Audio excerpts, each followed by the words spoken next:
Sa isinagawang National Rally for Peace sa Cebu kamakailan, nagsalita na ang mga Cebuano sa kanilang paninindigan na hindi impeachment ang solusyon sa lumalalang problema at gulo sa politika sa bansa ngayon. Narito ang report ni Charmaine Balagon. Pagtugon sa mga pangunahing problema ang dapat umanong pagtuunang pansin ng mga nakaupo ngayon sa gobyerno. Yan ang ipinunto ng mga Cebuano kasunod ng isinusulong na impeachment laban kay Vice President Sara Duterte. I am being privileged to have heard speakers emphasizing that let's all look at the matter about prices of commodities, peace and order and safety concern. Number 3, employment. And what is being emphasized is corruption.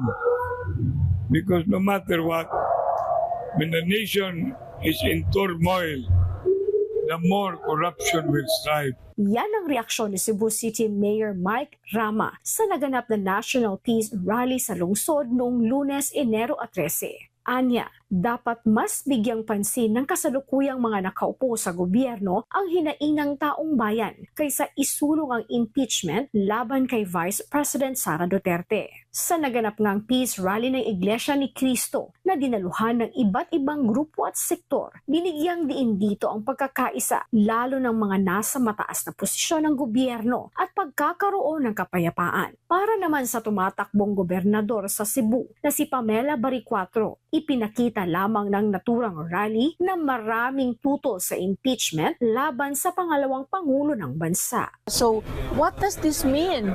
Na yung mga Cebuanos nagpakabana na. Yung mga Cebuanos involved na sila with national issues, not just occupied with the issues locally, but they're also, occupied with what's happening in the Philippines right now, And if I understand, one of the concerns of the rally is corruption, is anti-corruption.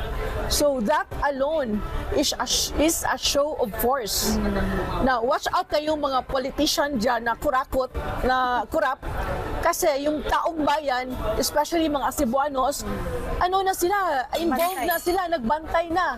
So bantay corruption na yung mga tao dito. Kaugnay niyan, naniniwala rin si Baricuatro na maaring hindi na ituloy ang impeachment laban kay VP Sara. One of the concerns also is the Inday Sara impeachment. So, looking at the numbers yesterday, I don't think merong impeachment mangyayari kasi if ever, magkakagulo talaga. Kasi looking at the number of people there, imposible merong impeachment. Dili ko kay nakabutan man yung Vice President Sara, ako mong ginang mamatukan nga tarong yun na siya. Tungod lang kay ato mingon sila nga itong budget sa Vice Presidential kato ingon nila budget, pero mga ito'y probar yun nga maubag ito nga ilang mga kompetisyon nga dagko kayo, mga ito'y probar yun. Pwede naman ito himu-himuan nila yun. Marini ako ikakuan lang. Dili ko yun kay gibutang ko na nato diyan ay impeach na sad. Para sa Diyos at sa Pilipinas kong mahal, ito ang inyong citizen correspondent mula Cebu, Charmaine Balagon, SMNI News.